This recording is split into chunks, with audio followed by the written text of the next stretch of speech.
con pueblos indígenas, la colaboración con gobiernos y comisiones internacionales, así como siendo el enlace con las empresas. Además, estuvo en los titulares hace unos años por redescubrir una especie de mono extinto en Borneo y por escribir el primer artículo científico sobre la terrestrialidad de la Luna. Recibió dos de los premios de investigación más prestigiosos de Canadá por su trabajo en la conservación basada en la comunidad. Es el director de traducción de ciencias en y ayudó a dirigir la Comisión Lancet sobre dietas saludables de sistemas alimentarios sostenibles. Su trabajo actual se enfoca en convertir la investigación en acción y colaborar con las partes interesadas para desarrollar objetivos basados en la ciencia para el sistema alimentario.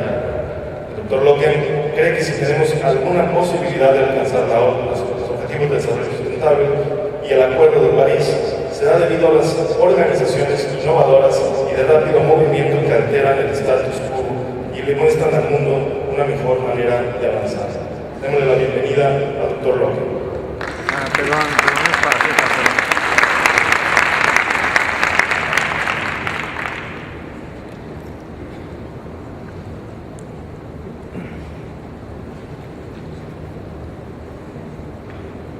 Thank you very much. And a very, very, very good morning to all of you. How was everybody feeling this morning? Good. Our last night was really good. I didn't fly in until, I think I arrived last night around midnight, and I'm very, very disappointed that I missed last night. But I'm happy to be here this morning, and happy to have the honor for the invite. Dr. Rivera, it's been an honor to work on the Eat Lancet Commission with you for the past couple of years, and for the next 40 minutes or so, I'm going to talk about some work, what I believe is the most important thing that we can talk about. And that's how we're going to be able to feed 10 billion people a healthy and sustainable diet by 2050. Not only a healthy diet, but a healthy and sustainable diet. And in the middle of all the grand challenges that we're facing on this planet, how are we also going to be able to tackle this? So, you know, we hear a lot about the grand challenges, and I think that no place on the earth speaks to some of these challenges like the island of Borneo, where I worked for 5 years. You know, this island is home to some of the most incredible biodiversity on the planet, forests that look like this, home to huge, huge carbon stocks that is extremely important in our fight against climate change, untold biological diversity and also cultural diversity. However, finding forests like this is extremely hard, and this is more the reality now. Landscapes that are completely devoid of forest, and it can happen extremely quickly. This incredible biological richness has been changed into a single species, and it's a food crop. It's oil palm. Now, oil palm is not all bad, though. It's one of the most productive crops in the world. It's brought economic development, jobs, opportunities. But we're finding that the environmental impact of this is huge. And we're only now just starting to realize what this is. It's not only impacting the animals, the species, it's also impacting people. The Dayak people are the indigenous group on the island of Borneo. And for centuries, millennia, they have been growing their own rice, their own fruits, their own vegetables, and they've had a pretty good diet, a pretty well-balanced, healthy diet. It's these sorts of activities that brought the community as one. When they'd come together and they'd harvest the rice together. They'd sing songs about it, their ceremonies would be about rice. But what they're finding is that they can sell their rice paddies, their vegetable plots, their fruit plots, over to palm oil plantations. And they think, well, I can buy this stuff in the market instead. So they no longer grow these crops themselves, they buy it in the markets, but in the markets it's way too expensive to buy it. So instead they're buying ramen noodles, holly, highly processed crackers, and other foods that are not very good for people. One impact having an extreme impact on both people and planet. So what is the problem? Let's explore it a bit. Once again, things aren't all that bad. Since World War II, things have gotten better. We've been able to feed a lot more people. Life expectancy has gone up. We have been able to tackle nutrition issues in many areas. However, we've made these achievements, these advancements, at the expense of the environment. Since about 1950,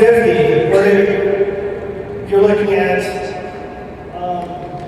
ocean acidification, if you're looking at carbon dioxide emissions, energy use, almost any environmental metric that you choose. Since 1950, we've had this upward spiral, this upward curve, this exponential growth in our use of these things. And it's getting worse. And at the time we thought, well, we can dump as much carbon dioxide into the earth. It doesn't really matter. It's a huge planet. We as one species can't impact it. But what we're finding now is that that's actually not true. That the earth actually has certain environmental limits. And as a species, we also have to respect those environmental limits. These boundaries, these planetary boundaries. And you'll see here, these are represented up here by the blue line. That all the actions that we take, the impact that we have, has to be within the boundaries, within the environmental limits that planet Earth places on us. Any disruption to this, if we exceed those, it will impact the stability of the Earth system. You can see for some of these, we're way too high. Biodiversity loss, greenhouse gas emissions, nitrogen, phosphorus flows, and others. Now, we as a species like a stable planet. We like to be able to predict when the sun comes up and when the rains come and when the seasons happen. However, things are changing. And the scale and pace of change that we're seeing is unprecedented.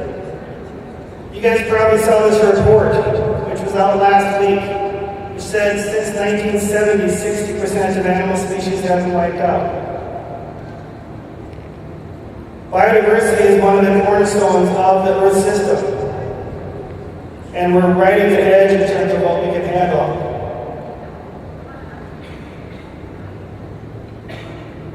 You look at the environment. Same thing with greenhouse gas emissions. We talked a lot about climate change. And like I said, we like a stable Earth system. And if you look back for the past 10,000 years during the Holocene epoch, things have been pretty stable. The temperature hasn't really gone up or it hasn't really gone down. It's been fairly flat. And it's been during these last 10,000 years that we as a species have been allowed to thrive as a species. Most of the great advancements that we've had have happened within the last 10,000 years because we could predict things. We could predict when to grow crops. We could predict when the rain is going to come. But now what's happening is we're shifting out of the Holocene epoch into another epoch, where we're impacting the Earth's temperature. And it's not if it's going to rise, it's how much it's going to rise. It will happen. In Paris, the world came together, 195 countries, and we said 2 degrees, but a lot less. The IPCC 1.5 report just came out 2 weeks ago, where it said actually it can't be 2 degrees, it's got to be 1.5 degrees. Because 2 degrees, the impacts of that is probably too much. Right now, we're at about 1 degree. We have until 2030 and 2050 to get some work done.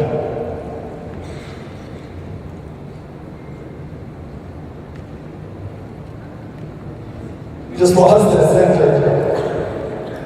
So, what does food have to do with this?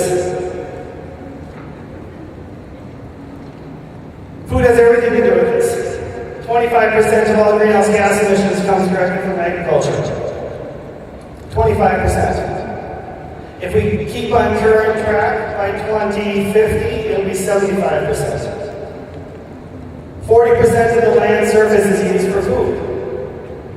Now, when you look at continents, that's roughly the size of Africa, devoted just for animal production. And roughly the size of South America for plants and grains. 80% of all biodiversity comes from agriculture, mainly from clearing forests and land for farms. Much more than logging, hunting, and also invasive species.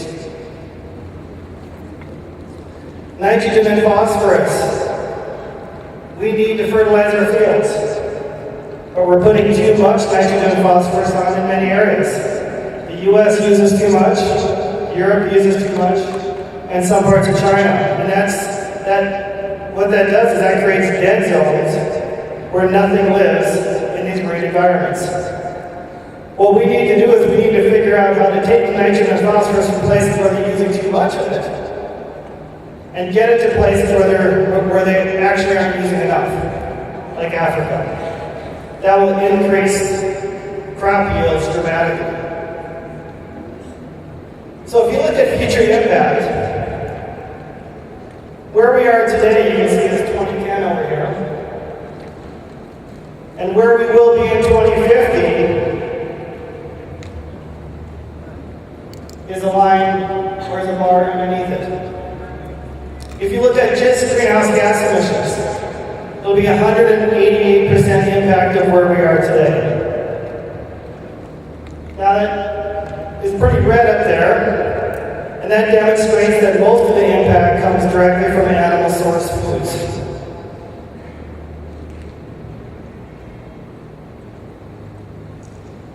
The health side, you guys know very well. 60% of global deaths come directly from NCDs. If you look at obesity since the mid-1970s, these colors represent obesity BMIs greater than 30. When we started out in the 1970s, things were pretty yellow and orange. And over time, you can see they're getting increasingly red. Having to add colors like deep red and purple as the rate started to get beyond what we could even think of back in the 1970s.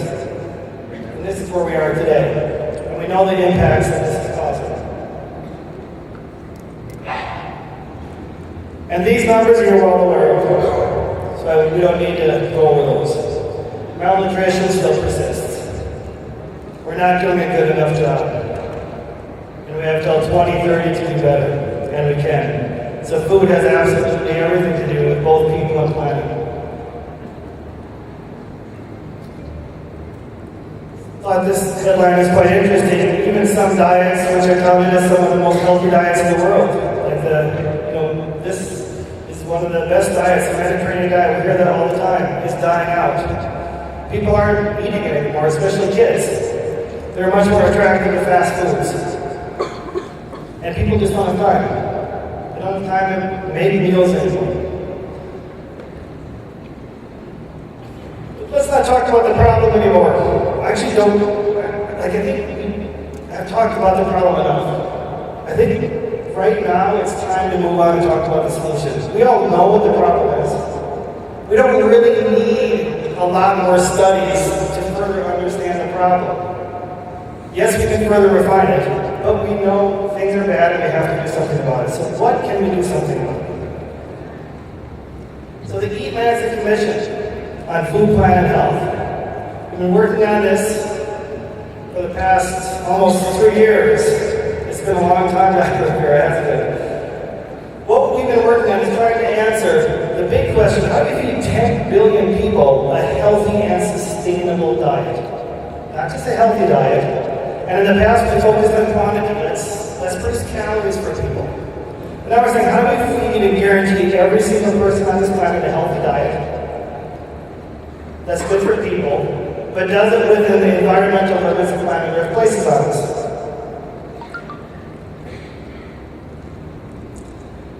And one of the main tasks that we had is we knew that we had to set scientific targets for human health and environmentally sustainable food production. And I'll talk about that a bit more. Two of our main goals. Number one is we have to achieve the SDGs by 2030. And we know that food is central to many of the SDGs. If we don't fix the broken food system, we will not achieve the SDGs. Goal number two, achieving the Paris Agreement by 2050. Same thing, 25% of all ag emissions or of all greenhouse gas emissions comes from agriculture. If we don't fix this food system, we will not achieve Paris. And the margin for error when you're looking at greenhouse gas emissions is extremely low. So what did we do in this report? The food system is a complex system, and we couldn't focus on the whole thing. And we had many debates about this, like where do we narrow our focus? We decided to focus on only two ends. One end, how food is produced, from farm to farm gate. And the other end, what we eat. All the stuff in the middle, we were not able to tackle. So we said, let's set scientific targets for these two ends. However, there are some parameters that we need to be thinking about, some non-negotiables.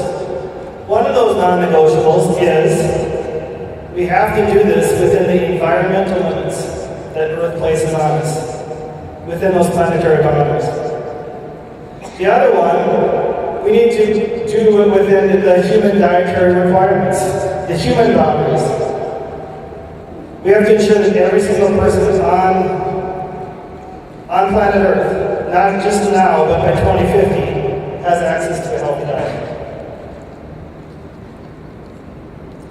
Now, scientific targets were keys to the Paris Climate Agreement. And if you look at this chart, this is made possible by the IPCC, which is a scientists all over the world that came together, and over 20 years, they were able to figure out how much carbon dioxide can be released into the Earth system before starting temps to rise. Over time, they started to realize, well, we have about 800 to 1,000 gigatons of CO2 that we can emit to hit the Paris Climate Agreement target of 2 degrees or under. But to do that, we need to, this black line right here, we need to decrease emissions, peak by 2020, and decrease by 2050, almost to net zero global carbon dioxide emissions. And not only that, we need to start pulling CO2 out of the atmosphere and storing it underground. All of this was more than 20 years of work by the IPCC and many scientists all over the world. It allowed governments to come together to build consensus and say we have to do something. However, for the food system, we don't have scientific targets. And there is not consensus about what needs to be done, or even about what a healthy diet is, or what a healthy diet is, or what sustainable food is.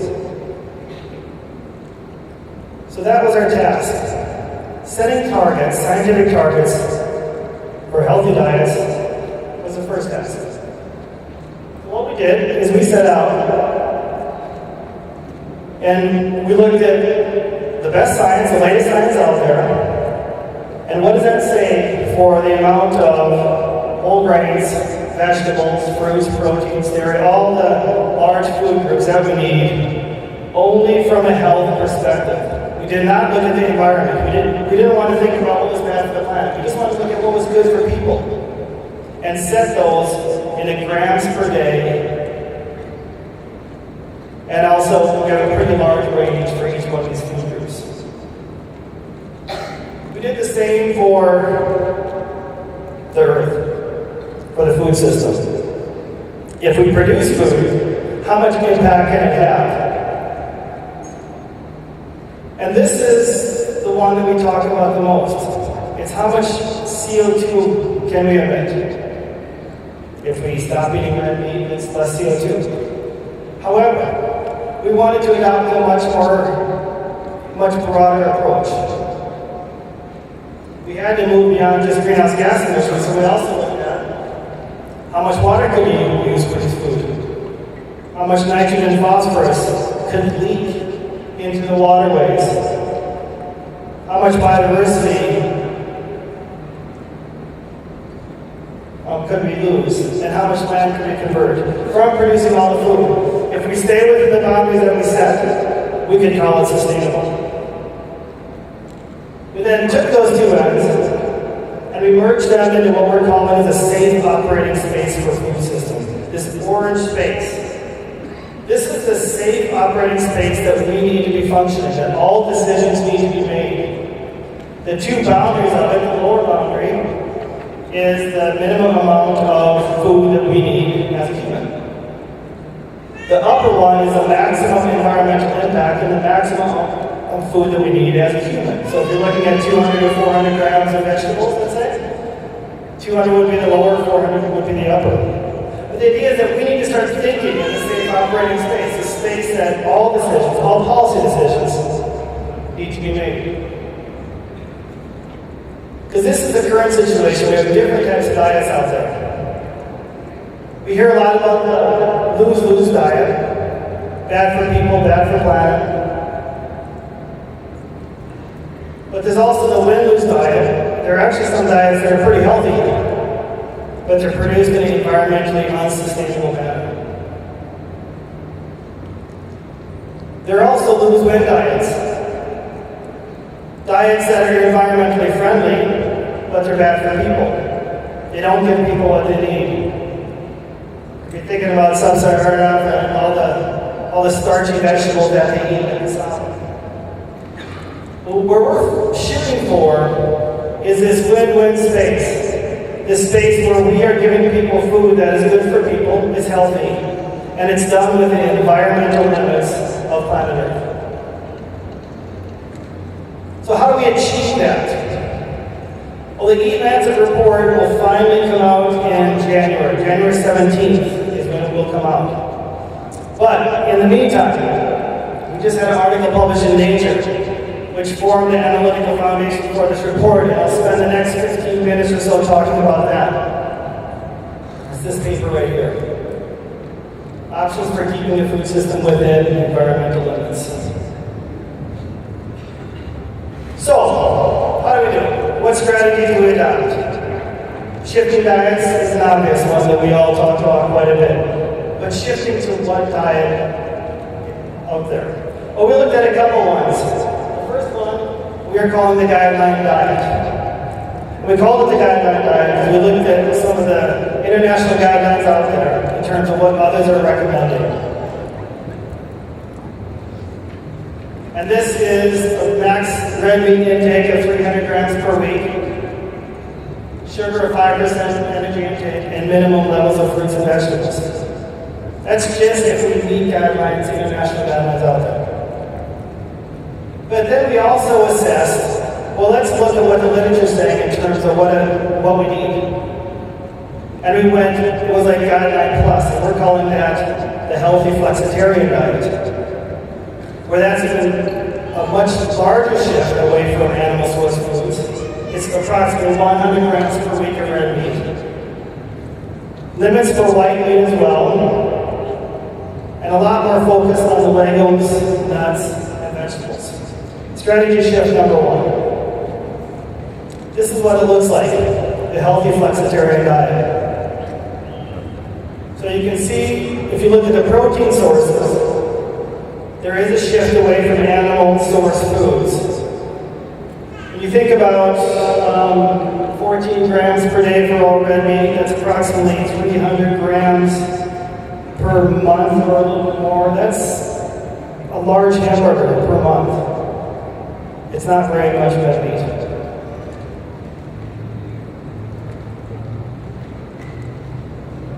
Strategy two. We need to produce food and do it a lot better. 40% of land is used for food. We need to figure out how to not use any more land. There is no more land that we can convert for food production. So we need to figure out how to feed another 2 billion people on the land that we have. So we looked at two different scenarios. One was a tech scenario, where we looked into closing yield gaps, rebalance of nitrogen to phosphorus as getting it from the places that they're using too much into areas that they're not using it. Improving water management, implementing various mitigation strategies. Looking at the social cost of carbon in 2050. We also looked at a Tech Plus scenario, whereas we took the tech measures and did even more to see how far we could get. Strategy 3 was food loss and waste. We looked at what happens if we reduce it by half, which is in line with the SDGs, and what happens if we actually reduce it by 3/4, which is about the maximum amount of food loss that we can probably feasibility achieve. So, how do we get there?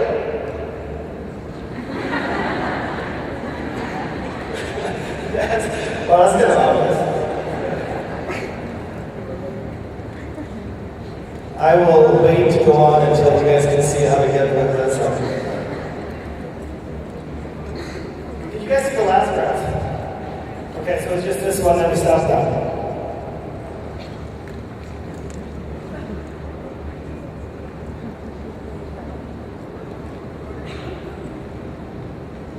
Okay, at least we can see the one in the middle. Should we go on or should we wait for the sides?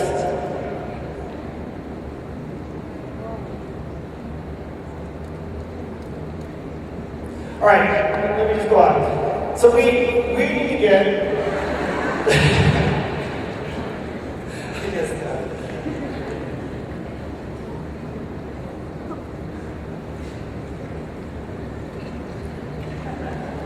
Maybe we can do a Q&A. Yeah, there's one.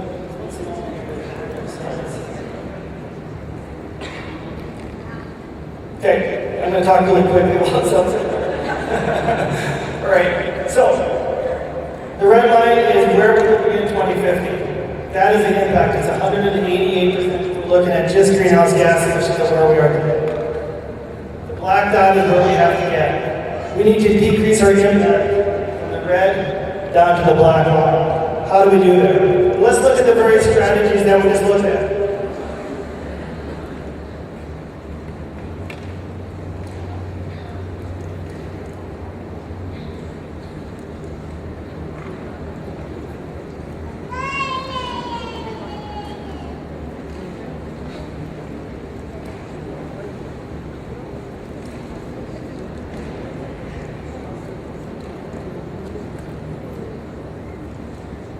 I could play guitar or sing something.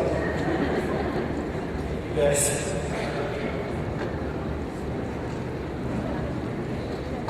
Okay, talk fast. Alright, so we need to get from the red down to the black. How do we get there? Food loss and waste will only get us this far. And this is one of the things we hear food loss and waste talked about all the time. All we have to do is reduce food loss and waste, because we're going to be able to fight climate change. That's not true. It has much less of an impact than what we think. But it's a lower hanging fruit for people to latch onto. Governments can say, well, let's not tackle the diet stuff because that's hard to talk about. We can do this food loss and waste thing, but it's not going to get us there. It only reduces it by that much. If you look at technology, it only gets us this far. But when you look at implementing dietary change, and this first green one is just the dietary change to the global guidelines. International guidelines. Look how far we get. If we adopt the flexitarian diet, look how far we get. We can achieve our greenhouse gas emission target just by shifting diet. We don't have to do anything with food loss and waste or anything else. Obviously we should, but that's how much of an impact shifting diet has. We did that for all the other ones as well. Cropland use, water use, and NMP. And you'll see that different things have different impacts. If you want to reduce the amount of land that's used for food, you focus on technology and food loss and waste. They help a lot more than actually changing diets. So this is why we need a holistic perspective here. Because if we only focus on food loss and waste, or shifting diets, or greenhouse gas emissions, what's going to happen is other things are going to be happening in the background, like we're going to lose biodiversity, and we're going to be having impacts that we didn't even anticipate. This is another way to look at it. The relative impact for each one of the environmental limits that we looked at. Greenhouse gas emissions, cropland use, blue water use, and others. The only way that we're going to be able to tackle this problem is a combination of approaches, period. We cannot focus on one thing. We have to focus on all of them at once. If you look at the health impacts, I'm not going to go through this full graph with you, but if you look at just the health impacts of a flexitarian diet, it's a 19% reduction in premature mortality just by adopting a healthy reference diet. If you shift to a pescatarian or a vegan diet, the health impacts are even greater. If you look at the bottom half of this, that's the environmental impact. Positive health impacts, negative environmental impacts. It is absolutely win-win. We can do this. Now, what's so great about this conference is the fact that we're talking not only about health, we're talking about the environment as well. And gone are the days that we can sit at conferences and sit in our silos and say, well, the health team is over there, they can take care of it, the environmental team is over there, they can take care of it, but we don't have to talk to each other. We have to start talking to each other because these issues are so interlinked. When you think about food, it links these issues so beautifully. And we need to start thinking, when we're thinking about planetary health, not only the health of people, but also the health of the planet, and the environment, and the biodiversity, and everything else that calls planet Earth home. And we can't just look at greenhouse gas emissions or biodiversity or water. We have to look at all of it. We need a holistic perspective. Now, there's a lot there, but if you want to take a very simple message home, it's probably one that you guys know very well. Probably from Michael Pollan. What should we eat if we want to do something that's good for people and good for planet? Mostly plants. Eat mostly plants. Pretty simple. Eat real food.